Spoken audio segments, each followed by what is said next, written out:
concepts us harm. Torrents. Lightning fast enlightenment. The lotus flower is that it's this pod that grows out in the swamps of Asia, and it falls into the mud. It grows out in marshes and stuff, right? And that True. and that rep, Yeah. that represents our highest self. That the highest part of us that is divine. Okay, that pod. And it falls into the marsh, into the mud, into the muck, into the mire, and it begins to sink. And the farther that it sinks, it gets darker and darker, and there's creepy, crawly demons and snakes and slithery things, right? All Right. all down this journey to the very depths of the marsh, where it is under all this pressure, right? And then Oh, eventually, when it's ready, it begins to float to the surface to seek the light of the sun when it's ready, yeah. when it's ready. Wow. Yeah. And then when it gets up to the top through the surface, and it sees the light, it unfurls. There's a Radiohead song called Lotus Flower. Listen to the lyrics. And you Really? don't even have to understand the lyrics. Feel the vibration of those lyrics. So when it gets to the surface and it sees the sun, it begins to unfurl. And then it rests calm as a Hindu cow above all that ugliness. And scientists still don't know how. But when it does unfurl, there's not one speck of mud or dirt on any of the petals. Isn't that amazing? Wow. But that's you. That is you.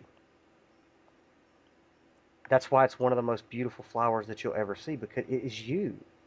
You Wow. you came from infinite awareness. You came from the most divine and peaceful and creative, powerful and benevolent force. You are God. And you wanted an intimate knowledge of yourself. And so you chose to become a pod. And like Jesus, it said that Jesus was the King of glory, but he humbled himself, putting on this weakly flesh. Why? To experience himself, to know thyself, man, and you will know the worlds and their gods. Christ, the preeminent one, the pre-existent one, took on a body of weakness and flesh. Okay? Now, the Bible says, okay, people say, well, Jesus is God in the flesh, so he knew everything. So there's nothing for him to learn.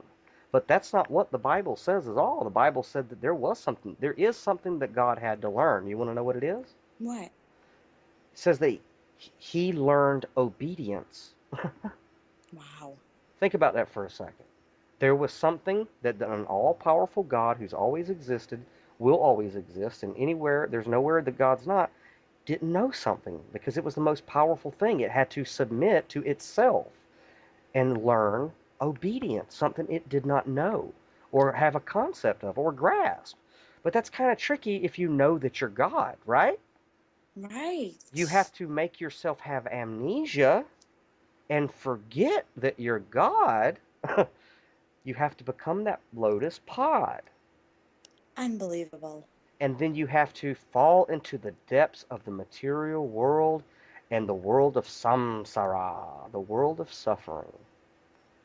And you have to go through all these horrible traumatic experiences, and everybody's been molested at 5, and it's usually a relative, or they've been beaten, or everybody on the face of this planet has been traumatized before the age of 6 years old.